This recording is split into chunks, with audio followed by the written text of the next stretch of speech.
c'est lui qui devait avoir honte, c'est lui qui était condamné.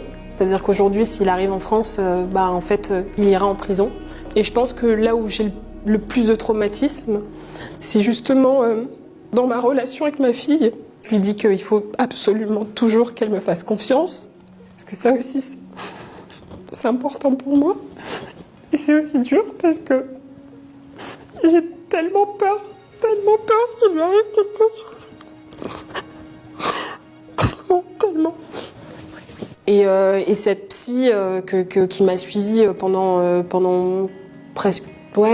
ans, presque 3 ans, mais à hauteur de 1 à 2 fois par semaine, hein, tout le temps. Et puis si j'y allais pas, elle était là derrière. C'est la première, je pense, qui a réussi à me faire prendre conscience que vivre avec un parent schizophrène, c'est extrêmement compliqué. Elle s'est beaucoup douillée, elle a pris beaucoup de médicaments, elle était extrêmement violente, elle était mythomane, elle était kleptomane. Elle m'a permis de faire une vraie thérapie, de comprendre mon histoire, de savoir pourquoi j'avais agi de telle et telle façon, de comprendre que ce n'était pas de ma faute, que j'étais une victime. J'ai besoin aujourd'hui que ce soit rendu public.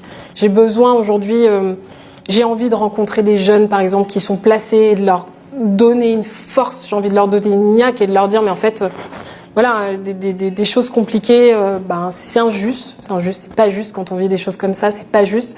Mais il faut se détacher de ça parce que si on se raccroche à ça, malheureusement, on s'en sort pas. Il y a peut-être une dernière chose que j'ai envie de dire, que j'ai pas abordée. Je comprends cette envie de crever. Et quand on ressent ça, on a l'impression que c'est la fin du monde et on a l'impression qu'il se passera jamais rien de beau et jamais rien de bien après. Hein. C'est vraiment ce qu'on ressent. On a l'impression que l'état dans lequel on est, on n'en sortira jamais. Et du coup, là, c'est plus un petit message pour toutes les personnes qui ont ces pensées-là et qui ont un jour eu envie de mettre fin à leur jour ou qui continuent de vouloir le faire. Non, mais le faites pas parce que la vie, quand on se bat, c'est dur, on se bat. Et après, quand c'est passé, quand la tempête, elle est finie, la vie, c'est juste trop génial, quoi. Et on peut y arriver.